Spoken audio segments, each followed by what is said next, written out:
फिर निवेदन करूंगा, कहीं जाकर मत रोइए, कहीं जाकर मत कहिए कि आपको तकलीफ क्या है। ना रिश्तेदारों से, ना नातेदारों से, ना कुटुंब से, ना कबीले से, ना अपनों से, किसी से नहीं कहना कि दुख क्या है। बस इतना करना कि किसी मंदिर में अगर पूजन करने जा रहे हो, आप जिस पाठ को कर रहे हो, जो पाठ आप करते हो, हमें ये भी नहीं कहना कि तुम शंकर का पाठ करो, हम तो ये भी नहीं कहेंगे कि शिव कवच करो, हम ये भी नहीं कहेंगे कि तुम हम बताएं वो वाला पाठ करो। तुम तो जो पाठ करते हो, तुम जो स्मरण करते हो, जो तुम मंत्र जाप करते हो, जो तुम नाम जाप करते हो, तुम्हारी मर्जी, तुम जो जपते हो, बस उस जप के समय पर कटोरी में, गिलास में, तांबे के पात्र में, पंचपात्र में जल हो, और उस जल का आचमन, उस जल का सींचन दुकान पर, घर पर रोज करना प्रारंभ कर दो। आधे से ज्यादा तुम्हारी तकलीफ, आधे से ज्यादा तुम्हारा कर्जा, आधे से ज्यादा तुम्हारा दुख तो भगवान यूं ही समाप्त कर दे, यूं ही। हम जल कौन सा सींचते हैं? भगवान अपनी दुकान पर पानी कौन सा छोड़ते हैं? अपने घर पर जल कौन सा सींचते हैं? जब मटके में से भरकर लिया है, कुंड में से भरकर लिया है, अपने घर में नल में से भरकर लिया है, और वो पानी लाने के बाद में अपन सब दूर छीट दिया। अपन वो वाला पानी कभी नहीं छीटते जो रखा है, जो आराधना के लिए रखा है, साधना के लिए रखा है, जो भगवत स्मरण के लिए रखा है, हमने वो नहीं छीटा। हम तो भरकर लाए और छीट दिए। अरे भाई, बहुत दुख है, बहुत तकलीफ है, बहुत कष्ट है, कहीं मत भटको। जिससे तुम्हारी अच्छी पटे उसका स्मरण कर कर, उसका भजन कर कर, उसका कीर्तन कर कर, उसका नाम जाप कर कर। हम तो ये भी कहते हैं कि तुम जो भजन कर सकते हो, तुम जो स्मरण कर सकते हो, तुम्हारी चित्तवृत्ति में जो अच्छा हो तुम वो करना। हम भी बताएं तो भी मत करना। तुम्हें अच्छा लगे तो करो, नहीं लगे तो तुम जो कर रहे हो बहुत अच्छा करो, तुम उसको जप। तुम्हारा जपना, तुम्हारा स्मरण करना, तुम्हारी भक्ति का भाव प्रकट करना, बस दिल से, मन से, जो तुम्हारे मन में आ जाए, भगवान को वो कह दो, भगवान से वो जाकर निवेदन कर दो, भगवान उसे स्वीकार कर दो। तो शास्त्र कहता है कि जिस दिन आपका व्रत है उस दिन एक काम जरूर करना कि भगवान का मंत्र जाप कर कर, भगवान का स्मरण कर कर, कटोरी में जल लेकर, पात्र में जो जल रखा हो, पूजन पाठ करते समय, स्मरण करते समय वो जल का पान अवश्य करें। उस जल का पान अवश्य करें, उस जल को अवश्य करें। क्या होता है जल का पान करने से? शिव महापुराण की कथा कहती है, चाहे आप हनुमान चालीसा पढ़ें, चाहे आप राम रक्षा स्तोत्र पढ़ें, चाहे आप देवी कवच करें, चाहे आपकी मर्जी पड़े, जो पाठ पूजन करें, बस एक निवेदन है, पूजन पाठ करते समय एक कटोरी में, तांबे के कलश में, एक गिलास में जल अपने नजदीक में जरूर रखें। क्या होगा उससे? आप जितना पाठ करेंगे, आप जितना पूजन कर रहे हैं, आप जितनी आराधना कर रहे हैं, आप जितनी साधना कर रहे हैं, आप जितना तप कर रहे हैं, आप जितना हनुमान चालीसा, दुर्गा चालीसा, राम रक्षा स्तोत्र, यमुना अष्टक, गोवर्धन चालीसा, जो भी आप जप रहे हैं, जो भी आप सर्वोत्तम जी का पाठ करें, आप जिस भी पाठ को कर रहे हैं, उस पाठ को करते समय अगर जल तुम्हारे पास में रखा हुआ है, तो तुमने जब पाठ किया तो उसका जो तात्विक अंश है वो जल के अंदर जाएगा, और वो जल जब हम ग्रहण करेंगे तो हमारा जीवन आनंदित हो जाए। पहले के संतों को उठाकर देखिए, पहले के साधुओं को उठाकर देखिए, पहले के तपस्वियों को उठाकर देखिए। साधु, सन्यासी, तपस्वी जहां पर तप करते थे, उनके पास में कमंडल में जल रखा रहता था, उनके कमंडल में जल होता था।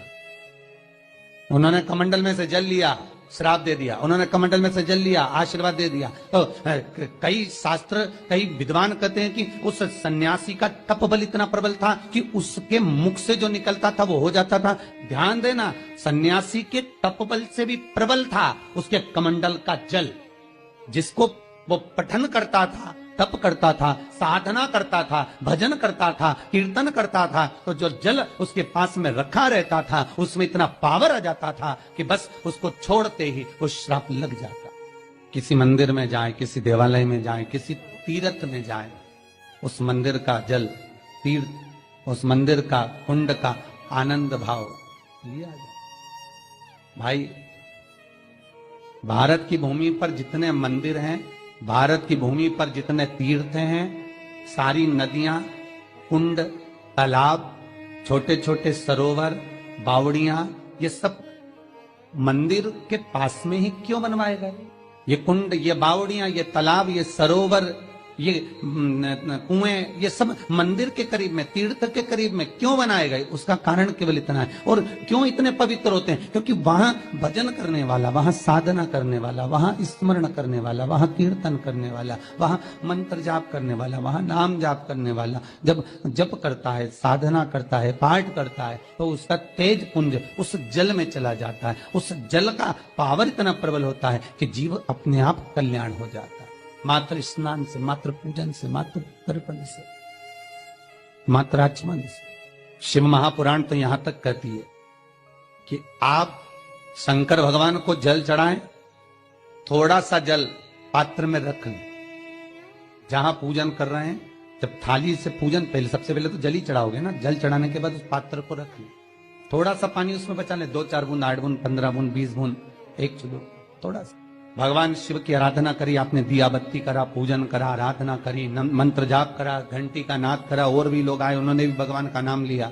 जब घर की ओर प्रवेश करें, पूजन की थाली जब लेकर चलें, तो जो कलश में जल हो उसका आचमन कर लें या अपने ऊपर छीट लें, उससे सुख का अनुभव होता। स्कंद पुराण कहती है मनुष्य के जीवन के दुख को समाप्त करने में जल की परिभाषा प्रबल है। पहले के जमाने में बच्चों को डराते थे तो कहते थे बाहु आए। आज के जमाने में सासों को डराना हो तो कहते बाहु आई। अभी तो गई थी, कहां से आ गई, मायके गई थी, वापिस आ गई। लोगों को बहू से भय होने लगा। और मेरा निवेदन है, बहू से भय नहीं होना चाहिए, बहू से प्रेम होना चाहिए। वो अपना घर परिवार सब छोड़कर आपके लिए आई और आपको उसका सम्मान करना चाहिए। और बहुओं से निवेदन है, जिस मां ने पूरी जिंदगी जोड़ा है, संपदा को संजोया है, वो तेरे लिए संजोया है, तेरे को देकर जाए। दुख ना मना, जीवन को सुखमय आनंदमय। परिवार में प्रेम होना चाहिए, लक्ष्मी अपने आप खिंच कर आती है। जिस परिवार में प्रेम नहीं होता, क्लेश बड़ा मचता है, अपनी अपनी सब सोचते हैं, वहां लक्ष्मी नहीं आती है। लक्ष्मी परिवार में जब तक रहती है जब तक प्रेम है, लक्ष्मी परिवार से जब जाती है जब वहां क्लेश मचने लगता है, अशांति जहां पर होने लगे, लक्ष्मी चली जाती है। और फिर निवेदन करूंगा, कार वाली बहू मत लाओ, संस्कार वाली बहू लाओ। कार वाली बहू लाओगे, वो कार दे देंगे दहेज में, वो कार दे देंगे विदाई में, कन्यादान में, वो तुम्हारा सम्मान नहीं करने वाली, क्योंकि कार लेकर आई। संस्कार लेकर आने वाली बहू लाइए तो कार का तो ढेर लगा देगी, कारों का ढेर लगा देगी।